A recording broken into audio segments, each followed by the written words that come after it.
yang luar biasa kerasnya. Dan itu selalu mengenai tulang rusuk saya selalu sebelah kiri, karena kan simpulnya dia tangannya kan di sini ya.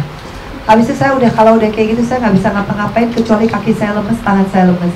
Habis itu saya diangkat, didorong ke lantai. Waktu itu lantainya memang karpet, diangkat lagi, didorong lagi ke kursi, diangkat lagi, didorong lagi ke tempat tidur dan dibekap. Tapi memang gak ada yang bisa nolongin saya karena selalu digedein TV-nya. Jadi gak ada yang denger saya pada saat itu. Dan itu sampai 8:30 saya bilang, Bi, ini saya mau acara, gak apa-apa kita bikin malu aja. Kan kamu lagi gak pakai baju, saya juga gak pakai baju. Udah kita bikin viral aja. Kita bikin aja viral, kita mati berdua di sini. Kalau menurut saya, tipikal kakak saya itu selalu menjaga aib pasangannya. Bagaimana aib yang kecil saja bisa dia tutup, apalagi aib yang besar. Mungkin gak sih kalau aib kecil itu ditutup, terus aib besar dia buka. Jadi buat saya itu mendengar, ya gak make sense lah, gitu loh. Dan saya yakin banget kalau kakak saya gak seperti itu. Masih banyak kebaikannya dia. Dan dia buat tipikal yang suka menggosip pasangannya, menceritakan mengenai pasangannya, kekurangannya, ke keluarga, bahkan selalu kelebihannya yang dia ceritakan. Hampir tidak ada kekurangan yang dia ceritakan kepada kami semua. Jadi saya berharap ya masyarakat juga akhirnya bisa melihat nanti mana yang benar, mana yang salah. Dan kita nggak pernah menganggap Vena itu orang yang tidak baik atau apa. Kita selalu menyatakan bahwa Vena itu orang yang baik. Karena selalu hal-hal yang bahagia yang ditunjukin oleh kakak saya, dan bahkan mereka berdua yang saling gendong-gendong dan semuanya. Jadi aneh aja gitu dengarnya aku. Ya semua bukti-bukti itu harus jelas dulu gitu. Jadi bukannya saya nggak percaya atau gimana. Saya yakin lah semua itu nanti biar di pengadilan aja kita mengikuti prosesnya. Kalau yang namanya percaya atau nggak percaya itu kan memang balik ke masing-masing orang. Tapi kita sebagai keluarga sendiri ya nggak percaya kakak kami seperti itu, karena di track recordnya sebenarnya nggak ada KDRT itu. Ya cuman kan ya itulah orang taunya seolah track recordnya dari tanggal 1, 2, 3 dan sekian itu jejaknya ya seperti itu gitu loh. Ya kita mah cuma bisa bilang ya udahlah biarkan saja, nanti juga lama-lama berlalu. Ya kalau dibilang ada dengar kemarin itu agak kaget ya. Soalnya saya pikir nggak mungkin Ferry akan melakukan hal sebodoh itu ya. Yang tadi udah disampaikan sama Bang Sunan. Karena itu kan yang bagi yang menyebarkan atau yang mengedarkan itu kan ada undang-undang ITE-nya. Itu aja sih, dan saya nggak percaya Ferry akan melakukan hal seperti itu. Dia yang melempar pernyataan, suruh dia yang membuktikan. Bahkan ya silahkan laporkan kalau memang ada ancaman seperti itu. Saya mendukung. Kenapa? Itu kan sesuatu hal yang tidak boleh atau ada dugaan pelanggaran hukum. Silahkan tempuh upaya hukum. Tolonglah gitu loh. Abang saya itu berbicara saja fokus kepada KDRT. Toh Ferry juga sudah masuk kok sekarang. Mau ngapain lagi? Ngomong-ngomong misalnya kemarin ada lempar isu Ferry mengancam begini begitu. Saya yakin Ferry juga nggak bodoh. Kalau sesuai apa yang di pemberitaan yang saya lihat, bahwa Ferry mengancam kalau nggak mau diajak berhubungan suami istri, maka Ferry mengancam Vena akan menyebarkan ya? Akan menyebarkan foto atau video? Iya, nggak artinya apa di pemberitaan? Tidak berpakaian. Saya rasa Ferry nggak sebodoh itu. Sekarang Polri itu udah canggih, ada cybercrime. Yang dimana kalau Ferry sampai melakukan itu terhadap Vena, pasti Ferry juga akan ketangkep. Pasti Ferry berurusan hukum, undang-undang ITE. Jadi sudahlah, stop. Artinya melempar isu masalah ranjang, melempar isu masalah nafkah. Melempar isu lagi saat ini masalah ada ancaman. Kalau memang ada ancaman, silahkan laporkan. Jangan membangun isu, membangun opini publik yang negatif terhadap Ferry. Ferry udah masuk, mau diapain lagi sih?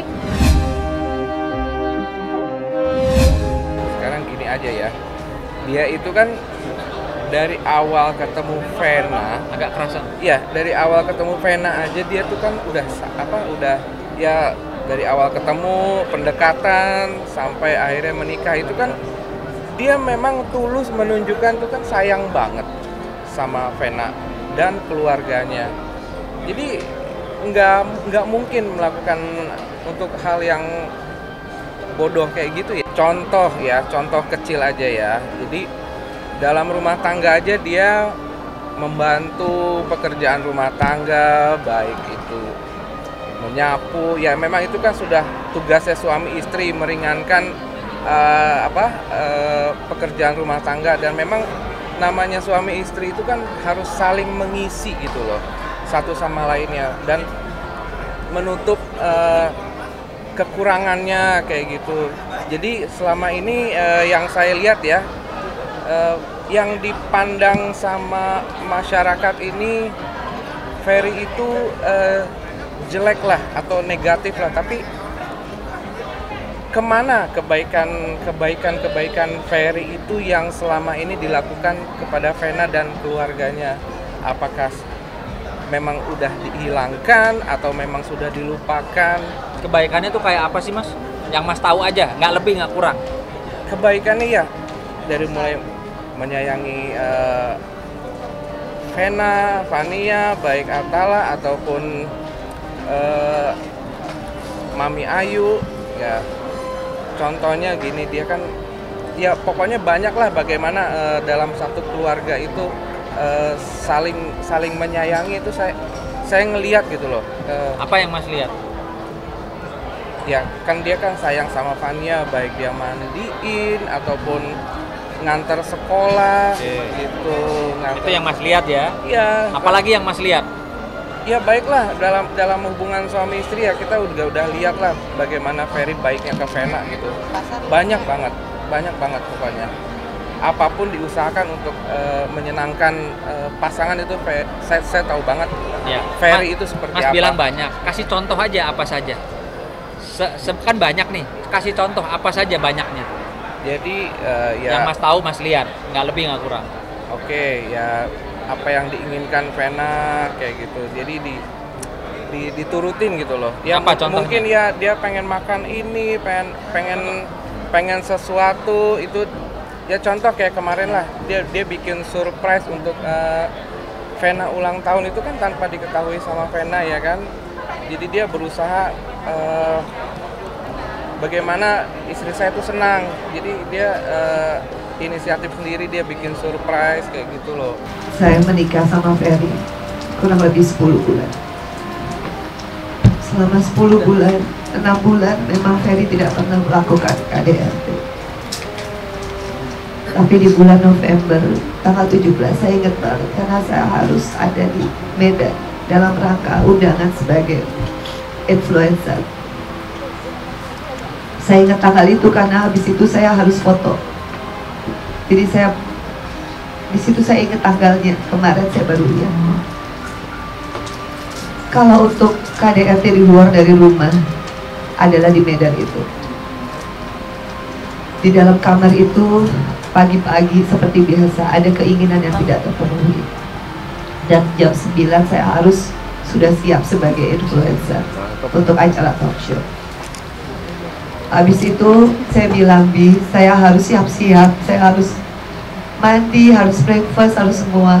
Habis itu seperti biasa saya udah tahu kalau keinginannya nggak diturutin pasti ada masalah, dan benar. Akhirnya singkat cerita karena dia ngambek marah, akhirnya berantem lah. Kalau berantem verbal itu sering biasa rumah tangga ya.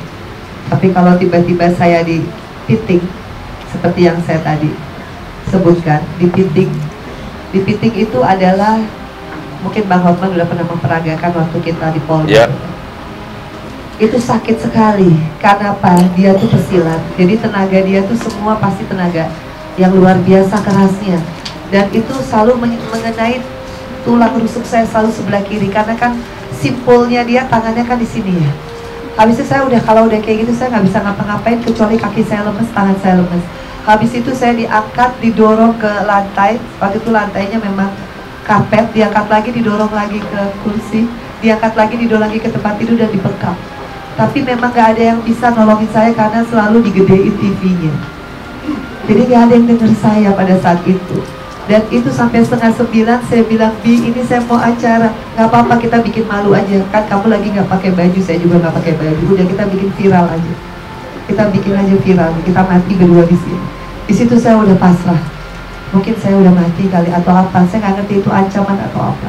Dan benar, akhirnya di 8:30 lebih 5 menit kalau nggak salah, baru dia bebasin saya, udah kamu make up. Habis itu saya make up, untuk saya udah mati. Tapi saya, begitu acara jam 9 saya udah nggak ada suara.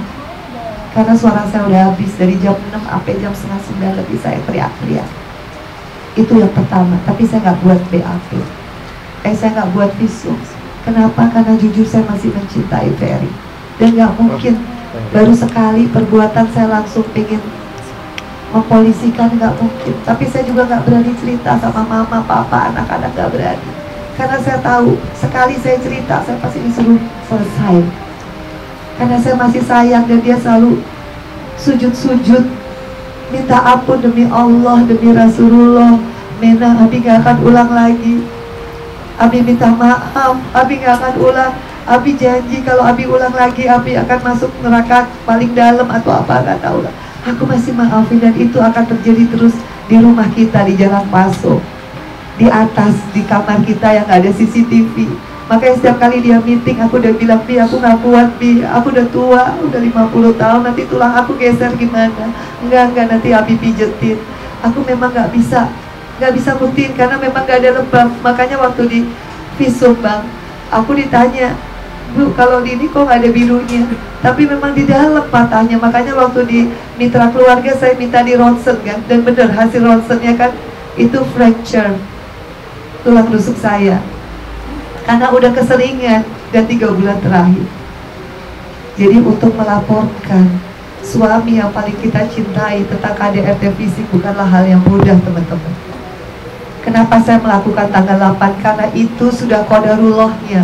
Allah bisa memperlihatkan bagaimana darah yang begitu banyak keluar tidak berhenti-berhenti. Mau bilang apa lagi, Ferry? Ya, yang pasti nomor 1 saya katakan sebagai kawan dan sebagai penasihat hukumnya, saya tidak percaya kalau Ferry punya niat atau bahkan akan melakukan apa yang disampaikan oleh pihak sebelah sana. Karena buat saya Ferry juga bukan orang bodoh ya. Kan sudah jelas-jelas Undang-Undang ITE mengatur barang siapa tanpa hak ya menyebarluaskan, memproduksi ya sesuatu konten pornografi itu bisa dijerat dengan undang-undang gitu. Apa iya hanya gara-gara katanya tidak mau diajak berhubungan suami istri, lalu Ferry mengancam, bahkan Ferry bisa saja menyebarkan, itu kan tentunya merugikan Ferry sendiri.